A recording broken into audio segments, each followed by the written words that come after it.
Praise the lord. దేవునికి స్తోత్రం. ప్రియులారా, పరిశుద్ధ గ్రంథంలో నుంచి దేవుని యొక్క వాక్యాన్ని మనం చదువుకుందాం. యోనా గ్రంథము మొదటి అధ్యాయము 6వ వచనం చదువుకుందాం. యోనా గ్రంథం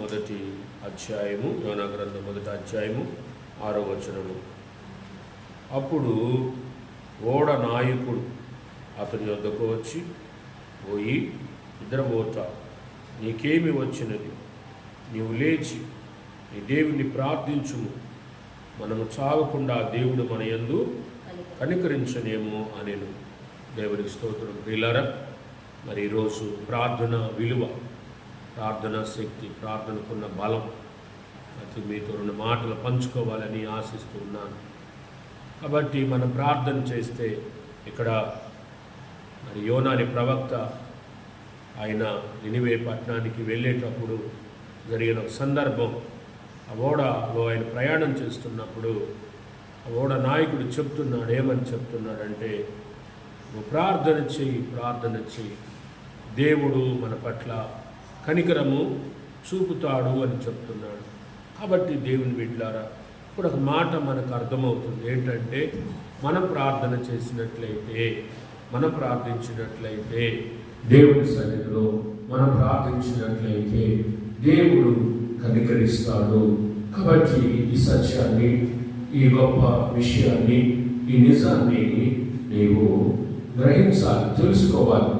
ఏంటంటే, ప్రార్థన చేస్తే దేవుడు కనికరిస్తాడు.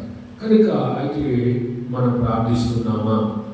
ప్రార్థించినా మరి ఎంత సమయం ప్రార్థిస్తున్నాము? మరి ఎంత సమయం దేవుని సన్నిధిలో మనం ప్రార్థనలో గడుపుతున్నాం అన్నది చాలా ప్రాముఖ్యమైన విషయం. పిల్లల భక్తుల జీవితాలు మనం చూసినట్లయితే, వాళ్ళ జీవితాల్లో వాళ్ళు కొన్ని గంటల తరబడి ప్రార్థన చేశారు. మరి కొన్ని సమయాల్లో వాళ్ళు రాత్రంతా కూడా ప్రార్థన చేశారు. అలా ప్రార్థించడం వల్ల ప్రియులారా, వారి జీవితాల్లో మరి దేవుని కనికరాన్ని పొందగలిగారు. అందుకే ఇక్కడ అంటున్నాడు ఆయన, మరి ప్రార్థన చేస్తే దేవుడు కనికరించునేమో అంటున్నాడు. కనికరించునేమో కానీ తప్పనిసరిగా కనికరిస్తాడు. మరి నీకున్నటువంటి ప్రతి అవసరతలో, ప్రతి అక్కరలో ఆయన కనికరం చూపుతాడు. అయితే నువ్వు చేయాల్సిన పని ఏంటంటే ప్రార్థించాలి, ప్రార్థన చేయాలి. అందుకే ఇక్కడ వాక్యంలో కూడా యెషయా గ్రంథము 30వ అధ్యాయము ప్రియులారా ముందుగా 19వ వచనము మనం చదువుదాం. ఇక్కడ ప్రవక్త అయినటువంటి యెషయా గారు కూడా ఈ 30వ అధ్యాయము 19వ వచనంలో ఏం చెప్తున్నాడో గమనిద్దాం, చూద్దాం వాక్యం. యెరూషలేములోనే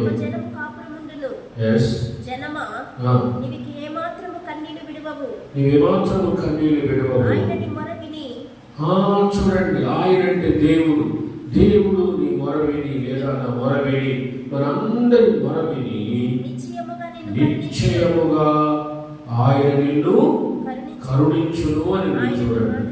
కాబట్టి నిశ్చయముగా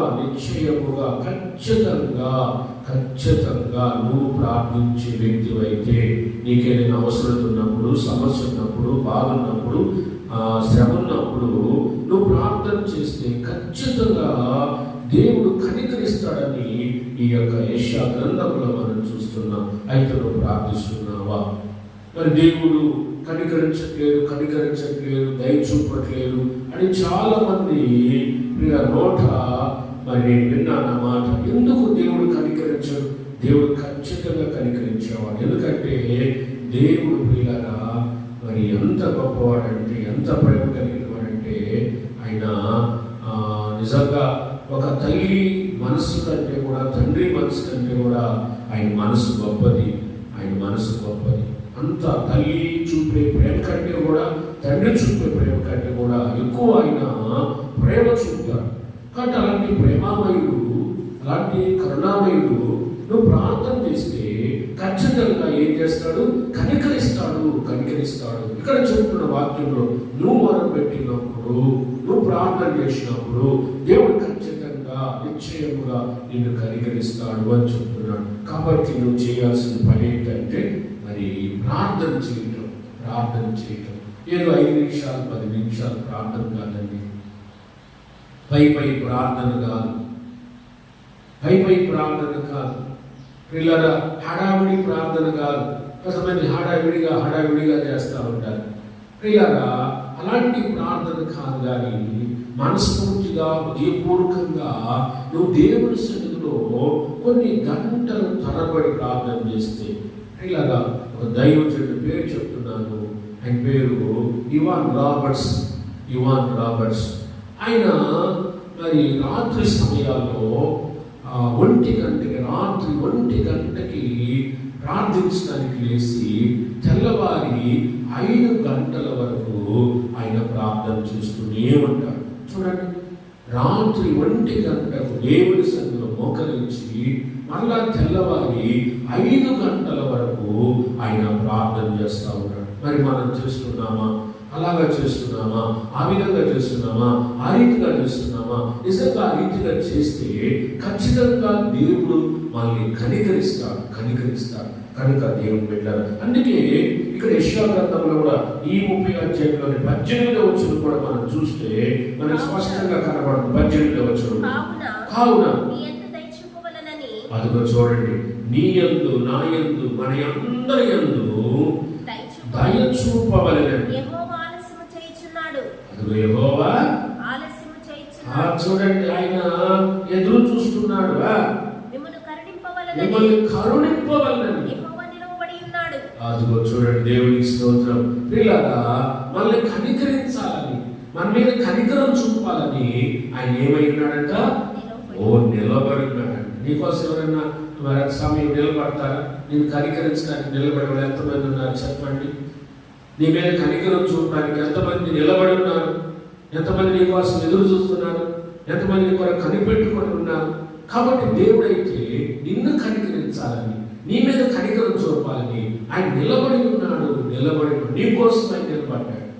దేవుడు ఎంత ప్రేమమయుడు, దేవుడు ఎంత మంచి వాడు. చూడండి, ఎంత మంచి దేవుడు ఆయన. కనుక దేవుని బిడ్డలారా, కొన్ని సమయాల్లో నువ్వు నిరుత్సాహపడవద్దు, నువ్వు బాధపడవద్దు. నన్ను కనికరించే వాళ్ళు ఎవరు లేరు, నా మీద కనికరం చూపే వాళ్ళు ఎవరు లేరు అని నువ్వు దిగులు చెందవద్దు, బాధ చెందవద్దు, వేదన చెందవద్దు. దేవుడు కనికరిస్తాడు. ఆయన కనికరించే దేవుడు. సమయంలో యేసేబని యవనస్తుడు మరి ఆయన ఏమీ తప్పు చేయకపోయినా, ఏమీ నేరం చేయకపోయినా, పిల్లల ఆయన జీవితంలో ఆయన పని చేసే చోట ఐగుప్తు దేశంలో ఉన్నప్పుడు, ఫతేఫోర్ ఇంట్లో ఉన్నప్పుడు పిల్లల, అక్కడ ఒక మరి బాధకరమైనటువంటి ఆ విషయం జరిగినప్పుడు మరి పిల్లల ఆయన చెరసాలలో వేయబడ్డాడు. ఒక్కడే ఒంటరి వాడు. యవన కాలంలో పిల్లల దేవుని సన్నిధిలో ఎంతో భయభక్తులు కలిగి జీవించిన వాడు, ఎంతో మరి నీతిగా జీవించిన వాడు. అలాంటి వాడి జీవితంలో ఒక శ్రమ వచ్చినప్పుడు, ఆయన చెరసాల పాలైనప్పుడు దేవుడు చూస్తూ ఉండలేదండి. దేవుడు మౌనంగా ఉండలేదు. కానీ దేవుడు ఏం చేశాడంటే ప్రియులారా, యేసేపు పట్ల కనికరం. ఆ వాక్యం ముందు చూడండి, కావాలంటే ఆదికాండం 39వ అధ్యాయము 21వ వచనము.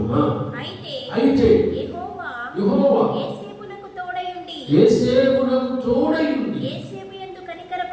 అదిగో చూడండి, యేసేపునందు కనికరపడి యేసేపు మీద ఆ చెరసాల యొక్క అధిపతికి కటాక్షము కలుగునట్లు, కనికరము కలుగునట్లు దేవుడే చేశాడు. ఎవరికి కటాక్షం కలిగిందంటే ఆ చెరసాల అధికారికి యేసేపు మీద దేవుడే కనికరము కలుగునట్లు చేశాడు. దేనిని బట్టి చేశాడంటే ఆయన దేవుని సన్నిధిలో చేసిన ప్రార్థన బట్టి. కనుక దేవుని బిడ్డలారా, మరి నా జీవితంలో కూడా, మనందరి జీవితంలో దేవుని సన్నిధిలో నువ్వు మొరపెట్టినప్పుడు దేవుడు నిన్ను కనికరిస్తాడు, ఖచ్చితంగా కనికరిస్తాడు.